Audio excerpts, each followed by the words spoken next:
Not all the way? All right. Anyway, everybody, welcome to the July 29th Chesapeake Rotary Club. Being that I'm on video, I'm making sure I don't have any food on my beard. But thank you for everyone for being here today. Everybody bow your heads. Heavenly Father, thank you for this beautiful day. Thank you for this gathering of people and the food that has nourished our body.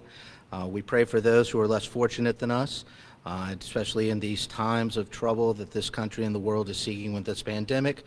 We wish and pray that everyone is made happy and healthy, at least for one day, and hopefully for the remainder of their lives. In Jesus' name we pray. Amen. All right. Bob Moorhusen, could you please lead us in the Pledge of Allegiance?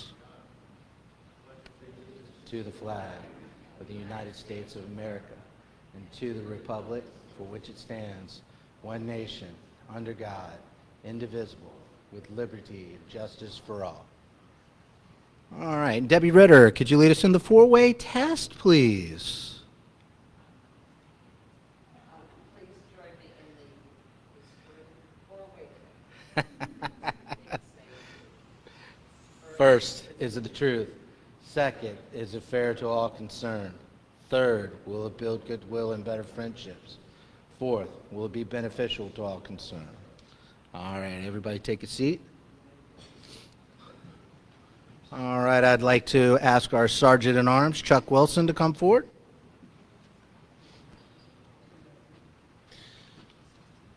Welcome, everyone. Wish we'd get more folks to be able to come out to the actual on-site event. Anyway, we'll be sharing it on Facebook. And okay, do we have any guests here today other than our speaker? Any guests? No. All right. Happy Bucks. Anybody like to share something they're happy about? All right. Go ahead.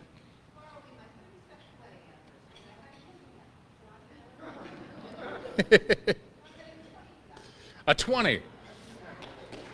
Very good. For wedding anniversary. All right. Anyone else?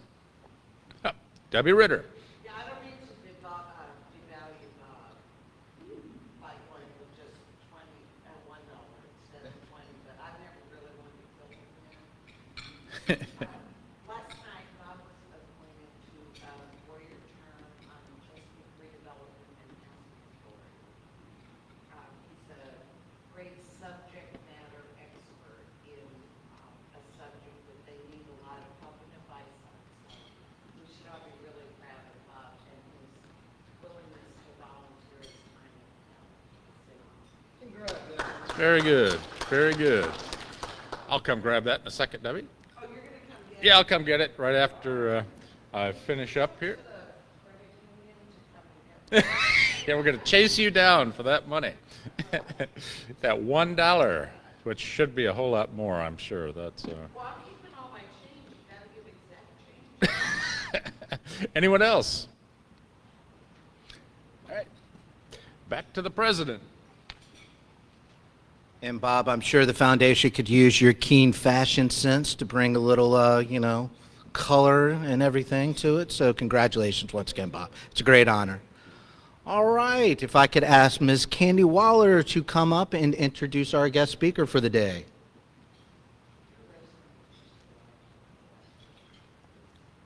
All right. Our speaker today is Cynthia Whitbread Spanoulis. Did I get that right? Oh, good. She's the president and the CEO of the Department of the Virginia Aquarium, and she's also the executive director of the Aquarium Foundation. She does, kind of what you would imagine for a director, all the she's over all the employees, but she's also over 1,700 volunteers. And that is a lot of volunteers. She also coordinates their nonprofit. She previously worked for the Department of Economic Development, which is how I know her. She graduated from Virginia Tech with a BA in Political Science and Urban Affairs and Planning and holds a Master's in Public Administration from Virginia Tech. She's also graduated from Real Estate and Retail Development School at the University of Pennsylvania and holds a certificate in negotiation from Harvard. Now the good parts. She is the recipient of the City of Virginia Beach Employee of the Year Award in 2007. She was recognized by Inside Business as one of the top 40 under 40.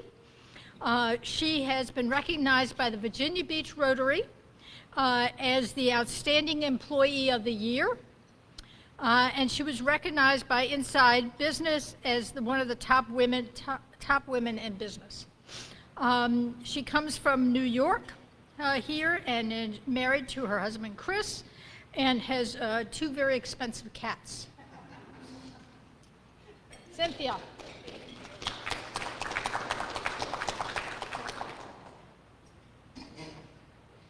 Thank you, Candy. So again, my name is Cynthia Spanoulis, and I am the president and CEO of the Virginia Aquarium, and it is certainly a pleasure to be here. So I'd like to say good afternoon. Good afternoon. So I understand we are also filming, and I'm excited because it's on YouTube and Facebook, Chuck, I understand, not just Facebook. So what I thought I would do is I'd run through a few of the great things that we are doing at the Virginia Aquarium, talk a little bit about some of our finances, our animals, some of our initiatives, and then, of course, everyone today has asked me, are you reopened? So we can talk about our reopened plan and hopefully some great things in the future. And of course, now I want to point out that there will be questions at the end of this presentation. Sorry for those that are viewing this online, so you can't win the prizes that I have brought, and I brought some shark's teeth as an appropriate prize for my trivia questions. So hence, my mother was a school teacher for 38 years, so pay attention is kind of my mantra here, so you can win a prize. All right, so the value of the Virginia Aquarium. So many people don't realize that we are the most visited cultural attraction in the Commonwealth of Virginia. Last year, now, and when I say last year, I'm going to not talk about March through June, and we're on a fiscal year, which would be a fiscal year of July 1 through June 30th. So I'm going to talk about 2019 fiscal year. We just closed our books for last year, and at the end I'll talk a little bit about that. But the previous year we had almost 700,000 people visit our facility, and we're going to talk a little bit about some of our construction projects. That was with only one building open. So how many people here have ever visited the Virginia Aquarium? Raise a hand. Look at all my fabulous, thank you for supporting us. So for those of you that know, and we'll talk a little bit about it in a moment, we actually have just our main building open right now because we're doing some great construction at our other building. But almost 700,000 people visited us last year. We did an economic impact study. We hired some consultants out of Maryland. You always have to bring those consultants from out of the area because, you know, more than 50 miles, they become an expert. We were really excited. Who wants, this is a trivia question that I haven't given you the answer to, who wants to guess on what our economic impact is for the Hampton Roads region for the Virginia Aquarium? How many millions do we generate, both direct and indirect, for the Hampton Roads through tax dollars? There's a shark tooth, come on now. 50 million. Well, sorry, you need to add a 2 in front of that. It's about 260 million is our economic impact. We actually generate about 5,000 jobs for the region in addition to that economic impact. We know people will come to Virginia Beach, spend an extra night, if not 2, so that they can visit us and enjoy our amenities. We know that we generate those jobs both direct and indirect. Comparing that to other institutions throughout the Commonwealth, we are one of the biggest drivers for the economy. So a lot of people don't realize that. We're going to talk a lot about our conservation message, but we're a huge economic driver as well. So let's talk some numbers. And I know Candy wants me to stay to 20 minutes. I could be here all day. Let's talk a few numbers here. And this is the sad part about getting old. I can't see up close or far away. So I have to put on my little cheaters here. or look up there. So last year, and again, we're talking fiscal year, not calendar year, and we're talking the previous fiscal year because we just closed our books. So last year, you can see where we generate our revenue from. So those of you that visited, thank you. You bought a ticket. We get admissions revenue. That goes to the City of Virginia Beach. City of Virginia Beach says thank you. All the money as a city department that I earn gets given back to me in my budget. So unlike other city departments that you may be familiar with that are equally as important, they are general fund funded. So thank you for those of you that live in Virginia Beach. You pay your taxes, your real estate taxes, all of that. That goes in to support our libraries, our parks, all of that. The Virginia Aquarium lives on the revenue that we earn. That's why you see me being so stingy with tickets, and because when I give away a free ticket, that means that I'm not getting that revenue. That means that the city won't be giving me that money back in the following year. So as you can see, each year we earn about $8 million in admissions. Of course, our nonprofit is very important, and I explain it very simply. The City of Virginia Beach, I am a city employee, as are all of my employees. They are city employees. Now, whether they are funded by the city or funded by our foundation depends on their job function. The city provides the building, the copier, my desk, my computer, my phone. The foundation pays for all of our animals and all of those animal exhibits, as well as any educational program that you may take. And we're going to talk a little bit about this, but all of our research and conservation. So what does that mean? That means that our nonprofit is very, very important to the survival of the Virginia Aquarium. So it's that great public-private partnership between the city and our nonprofit. Of course, we have a gift shop, we have membership, we have a whole host of other areas of income. I'm going to talk a little bit about this wonderful license plate here in a minute that's displayed prominently at the podium. But we are very entrepreneurial in our endeavors because, again, we are living off of the revenues that we earn. And so that's why you see Cynthia out at a lot of functions. And you see me around town because we are trying to earn that revenue, unlike, and no offense to other city departments that just get their general fund contribution and do their great work as well. Oh, there you go. So last year we earned about $14 million.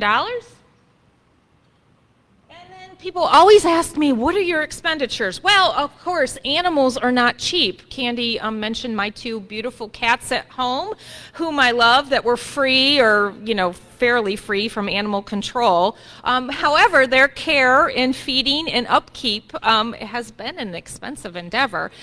Imagine multiplying that by 8,000. So we have about 8,000 animals, and their care and feeding can be quite expensive, as well as their enclosures. Of course, education, we do great programs, but of course we go out to the school systems, the children come with us. We have a great boat program, but that also has a lot of expenses associated. Research and conservation, that program is fully funded by donations. We are responsible for the entire coast of Virginia, for any marine mammal or sea turtle that strands. So picture the coast of Virginia. Now, and I'm not from Virginia originally, but the Eastern Shore has two coasts, just so y'all know. We got to do both sides, as well as the rest of the coast of Virginia. So that's basically three coasts. So any marine mammal or any sea turtle that strands is our responsibility. Now, if it's alive, of course, as a sea turtle, we hope to rehab that and re-release it. If it's dead, we still have the responsibility of picking that animal up, and then we do the research to try to determine what its cause of death was, and then do the research to determine is that something that we can prevent in the future. And then we're out educating the public about the demise of whatever animals that we're finding. And we'll talk a little bit about balloons and plastic bags in a minute, but stay tuned, kind of a little foreshadowing of my, we find a lot of plastic bags and balloons in animal stomachs. So you can see our operating is about 13.5, and of course, as I like to tell people, we had a profit of about $600,000 last fiscal year. It's not going to look like that this year. We'll talk a little bit about that. But the beauty of us raising our own money, our foundation is, unlike other city departments, we actually get to keep that and use that as opposed to returning it back. So there's your $257 million of economic impact for the Hampton Roads region. So again, a true economic driver for our community. A lot of people, forget, there's these other great things, and there are, but the aquarium's a huge driver. So last year, as you can see, we had about 380 stranded marine mammals and sea turtles. That's a lot. That's almost, if you can do the math, 365 days a year, that's more than one a day. Now, some of them have actually multiple animals on multiple days. But last year, we also responded to some manatees. This is the first time we're starting to see manatees. And again, little education, manatees are marine mammals. So seals, dolphins, whales, manatees right now. So if any of those strand, we're responsible. Now, who can guess how much it costs to bury a seal, or not a seal, a whale? So if a whale strands and it passes away, it's the size of like 3 cars. So I have to hire, an excavator to come dig a hole to put the whale in. How much does that usually cost? No, not quite. It's usually $5,000-$6,000 to hire somebody to come dig a hole so I can bury that whale. Again, that's our responsibility. We are the entity that's responsible, so it doesn't just rot on the beach and you all call and complain about the smell. So it's not all these glamorous things about rehabbing and releasing animals. It's also we clean the beach.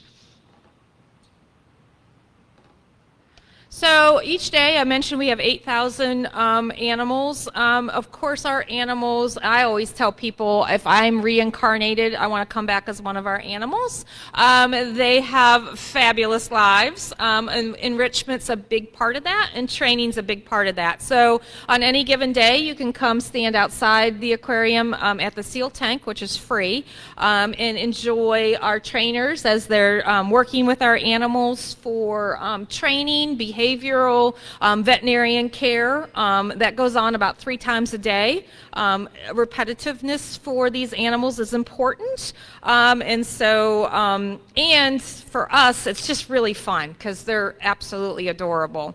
And we hope we inspire people to love these animals so that they'll want to do things in their own personal lives for conservation and continue to promote inspiring people about conserving the marine environment. We hope our animals actually do that for people. So I mentioned some of the great, we have some great educational programs. So last year we had about 30,000 school children come through. In addition, we go out to school and do school programs in schools. Now, this is all pre-COVID. So we'll go out and do a program in a school, any grade level, K through senior. We do a lot of programs with Virginia Wesleyan, Old Dominion, and Hampton University. So education's a big component of what we do.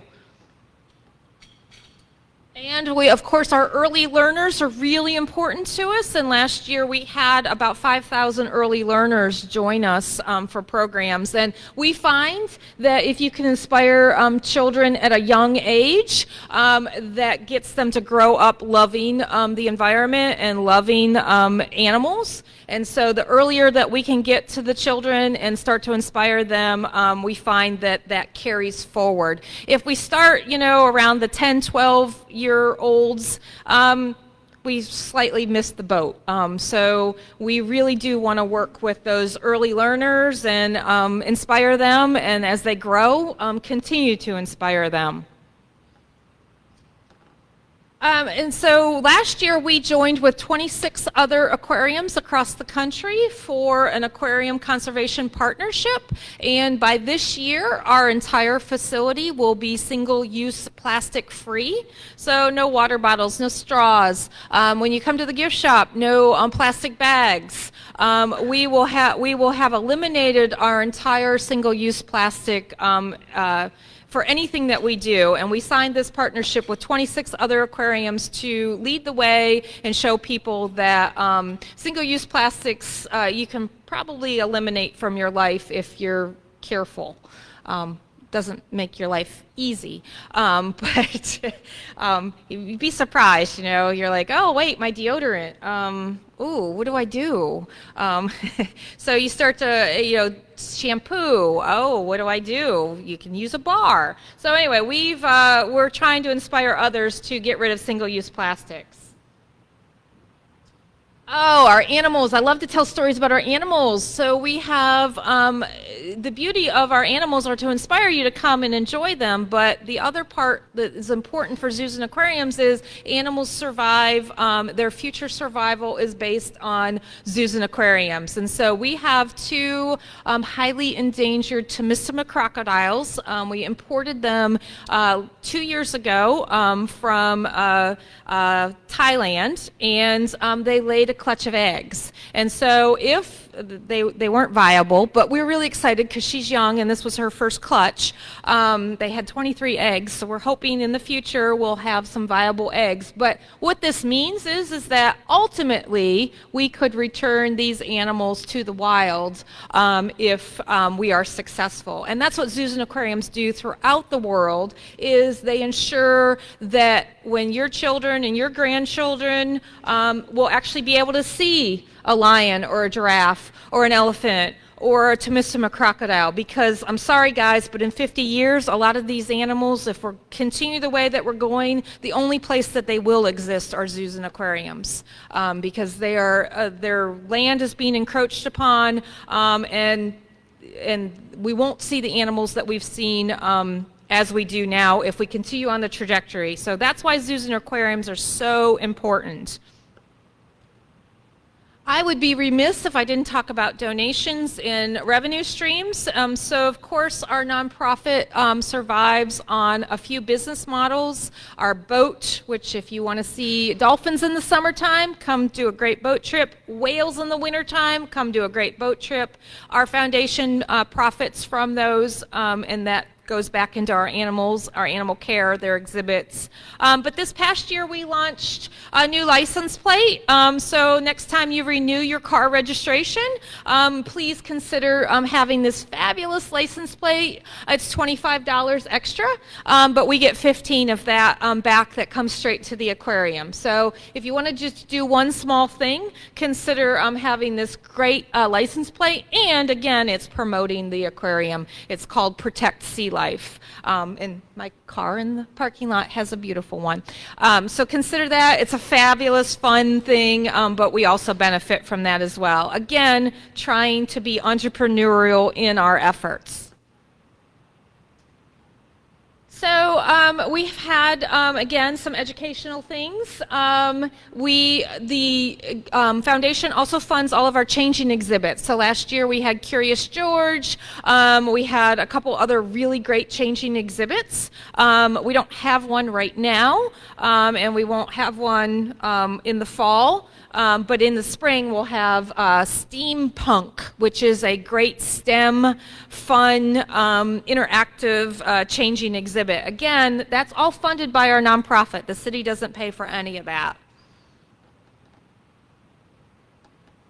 We have some great things in terms of again, just some fun things that we're doing. Now, a lot of you have asked me, you're reopened. So what are some of the things that we've done to reopen? time ticket. You can't just show up at the door. You got to go online, get your time tickets. We've also done the social distancing. We've made it really fun. You got to stay a shark apart, which is 6 feet. Believe it or not, a sand tiger shark is about 6 feet in length, and so we're asking people to stay a shark apart. We've done a lot of extra hand sanitation stations throughout. So right now we're operating at about 20% capacity, just because we have one entry. So it's hard to get everybody to show up with their time ticket and then get them dispersed. And so we're about 20%, even though the governor is saying you can have 50%. We just don't feel it's safe at this point to do that. And so the next slide is actually a quick video, and I'll talk through it because it's just music. But this is the construction for our new south building renovation. So those of you that have been to the aquarium, do you remember the second building where the otters live? That's usually what triggers. Do you remember the otters? So our south building is undergoing a major renovation right now, a $26 million renovation. That was a quick video of what it looks like now, but I'll walk you through what it's going to look like in the future. So it was called the Marsh Pavilion, if you recall, for those of you that have visited. We're renaming it to the South Building, a directional name rather than a descriptive name. Marsh because it had marsh animals. However, we're going to have different animals. The otters are there, don't worry. I get a lot of people, oh my God, where are the otters going? They're there. Cute. We'll get Candy to come interact with them. They're a little vicious, you know, because they're weasels, you know, that they're from the weasel family, but they're adorable.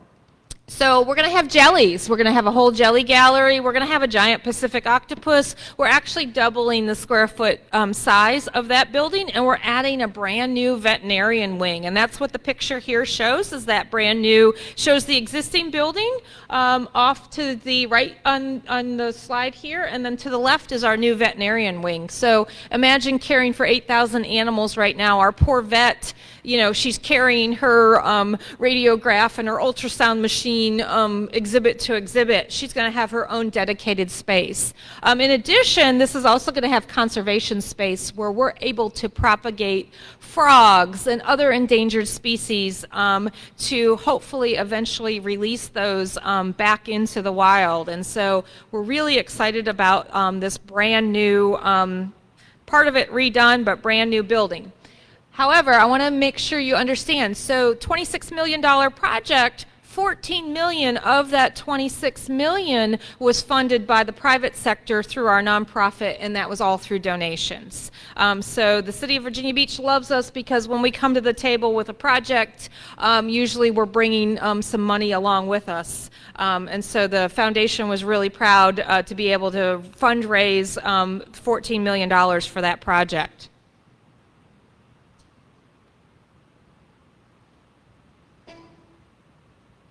And so this is also going to have an outdoor watershed area, which will be really fun for kids to play in.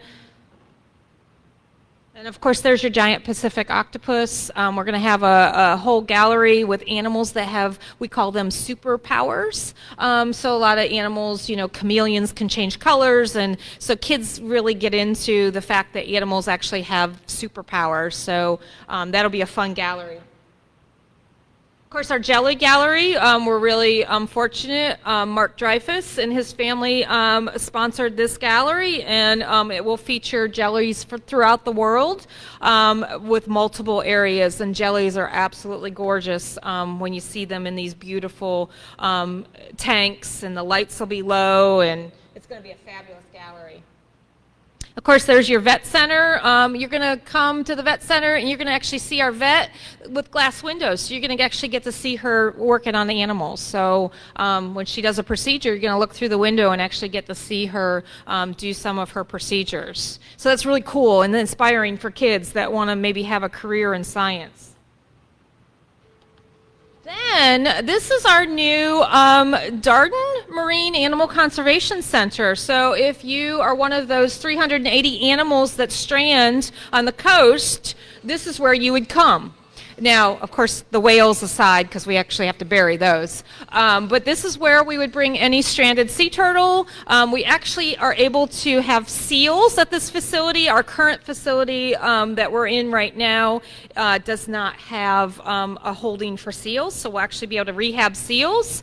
And this actually has a dedicated necropsy center. Right now, imagine it's 105 degrees and you have 10 dead dolphins that you have to cut open and find out what caused their death.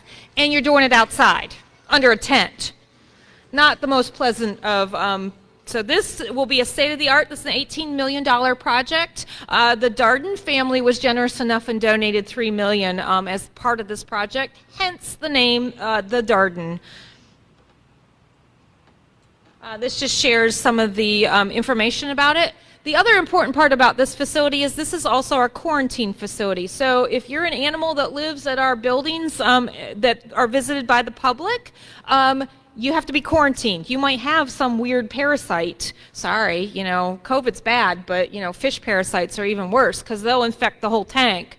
And so what we do is we quarantine all of our animals, both terrestrial as well as aquatic, here at this facility for whatever prescribed period of time prior to bringing them over. So if they do have something, we can address it and take care of it before they get into the tank with the rest of our resident animals. Now, the future is really, really important to us. So we master planned last year. So who can imagine what salt water and concrete, does anybody, you know, salt water, concrete, what happens when those two mix? It's not a good thing. And so many of our exhibits are about 30 years old. So we need to really start thinking about master planning and what's the future holding for the aquarium. So I have some secret pictures here for you. So our giant screen theater would completely go away. It would become an entire seal and sea lion, adding that species, holding area, and then the whole front area of the aquarium, which is currently where you drive up in the loop, would actually become an outdoor area for seals and sea lions. This is just an artist's rendering of what that could look like. And the last slide is what we master plan. So this actually doubles the size of our main building, but it also provides us the opportunity to redo our shark, our turtle tank, and our seal tank. Again, approaching 30 years old, gonna need to do something with them. But I don't know how big your bathtub is, but it's not like I can just move them somewhere and redo their exhibit. Need to move them somewhere where they can live for a year and redo their exhibit. So this provides us the opportunity to double our size, move our turtles and our sharks, as well as our seals, to another area while we rehab the back. And then we're able to add new animals, penguins, whatever you would like to donate money for, we would consider that animal. So Candy, if there are cats that you want to, so this is our vision. We're also building a parking structure across the street, a 5-story parking structure. So you would park across the street where the current parking lot is now is the new facility. And no, it won't have a glass roof. That's just so you can see in. But this is our future. This is where we hope to be. We hope to start construction in about 10 years on this, but planning it now. So I went through that really quickly because I know you all are on a time crunch here. So what questions do you have for me about the Virginia Aquarium? And I'll give a shark tooth to anyone that asks a question. In fact, Candy, do you want to be my...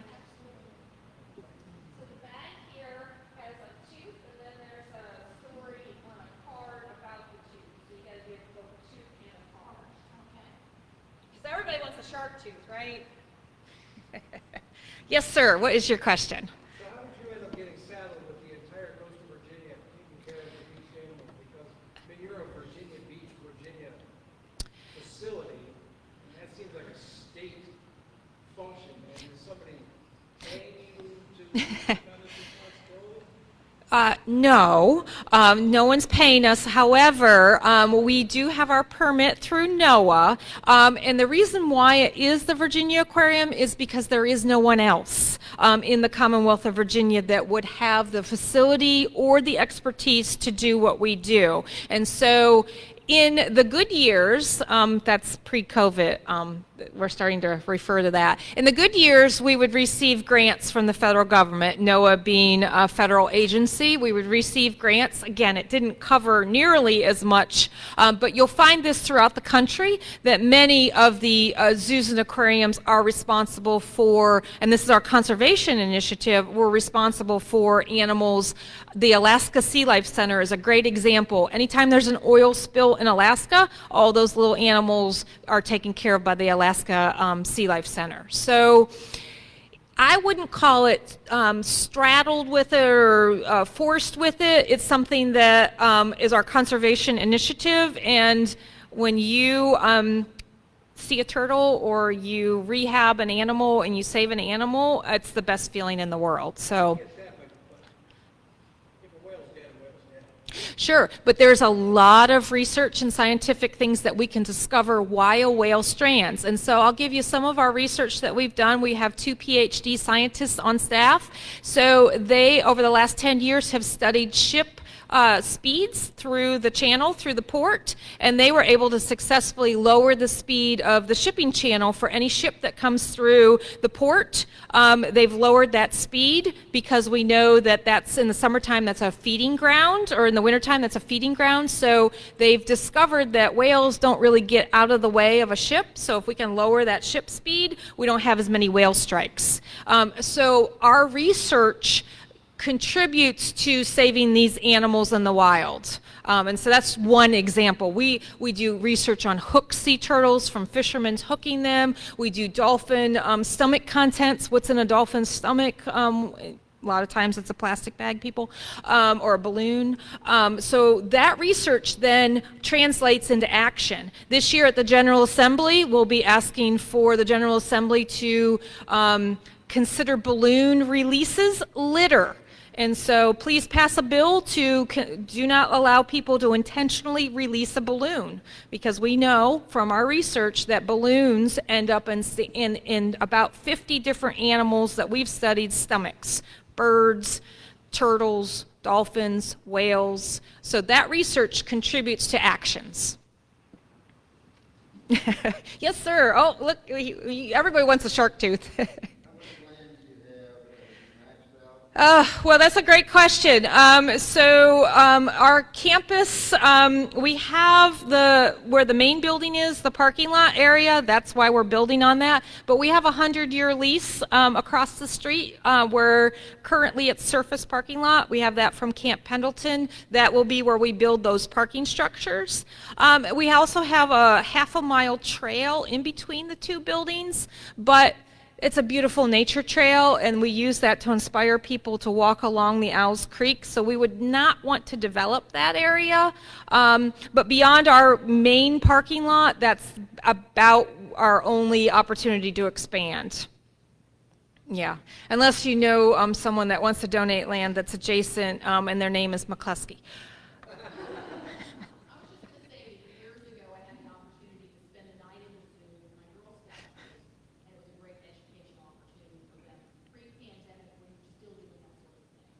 So absolutely, we do both children scouts as well as general membership overnights, but we just launched last year and it sold out immediately adult overnights, where you come, you get, okay, come on, Chuck, you get some drink tickets, you're there.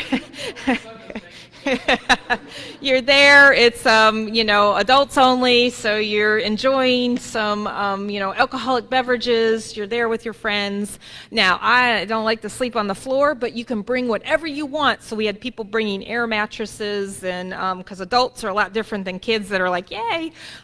So great suggestion. So we people enjoy sleeping in front of the Shark Tank overnight because it's a fun thing to do. So when we start that back up, I'll see you with your air mattress. Yes, Donna? So currently, and our sharks are about 30 years old, so they're a little geriatric.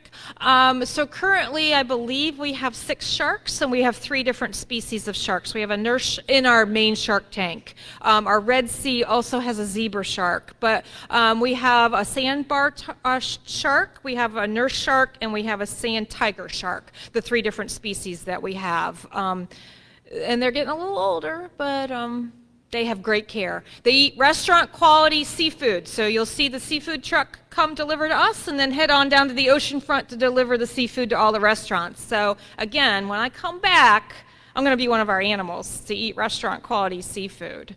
I love these questions. Yes, sir.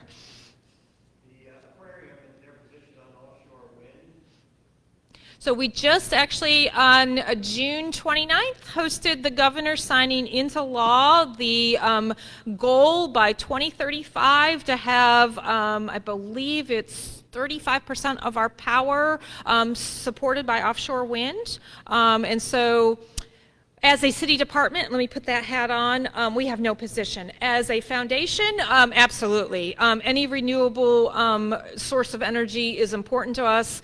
We would oppose offshore drilling. All of those things are important to us because we know they're important for the environment.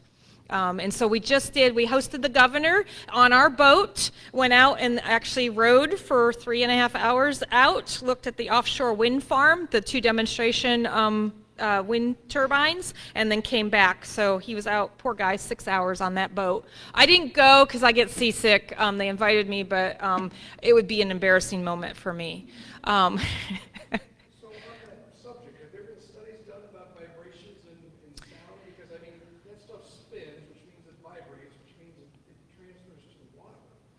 So there's a lot of studies, both on land for wind turbines as well as in the water, but we're always open to any grants that anyone would want to support where we could go out and study the impact of those on the marine environment. So for vibrations, I don't know. I do know the beauty of a wind turbine and when it is sunk into the ocean floor, it actually creates an artificial reef, which actually is a great environment for animals in which to live.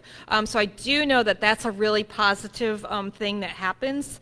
In terms of vibrations, I don't know the answer to that, but so yes, in the Navy occasionally will fund us through grants, and we would be happy to study that. So if you know someone, we're always open to a grant.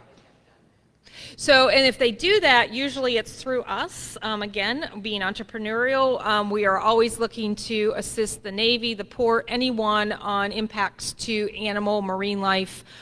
We'll do aerial studies. If you have the money, we will be there to study it and give you the answers. We, again, have the best staff ever. 2 PhD scientists, which organizations throughout the country are always so jealous that we are always publishing research, scientific research for the marine environment. So, good question, though. I do know for terrestrial, they do have concern for like bats and birds and. Sound vibrations travel a lot further in water than they do in air. The big concern mainly is the building of them. Once they're in, I'm not sure, but I know building them is a big endeavor. These are big. When you think about wind turbines, these are big turbines.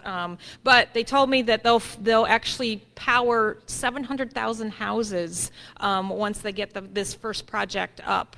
It'll power 700,000 houses with that energy that it's producing. So you won't have to have the coal that you're burning. That right now, that's where we get a lot of our power from is coal. So, and I'm getting the hook. So thank you all. My last pitch is Candy passed out some envelopes. Those are pre-addressed envelopes, so if you would like to make a donation, if we run out of envelopes, I have my card up here. Always welcome to any donations and support for the Virginia Aquarium, and please come visit us, and if you do, please let me know. I would love to say hello and inspire you to love the marine environment as much as we do. So thank you again for the opportunity today. Thanks. Thank you very much, Cynthia. Having been to the aquarium many times with my youngins, it's definitely an experience for those who have not made it out there, so I definitely recommend it. Next week is our club day, so we will not have a speaker. We will have our board meeting following the 12 o'clock luncheon at 1 o'clock, so hopefully everybody on the board will be there. And if there's nothing further, for the sake of Rotary, we are adjourned.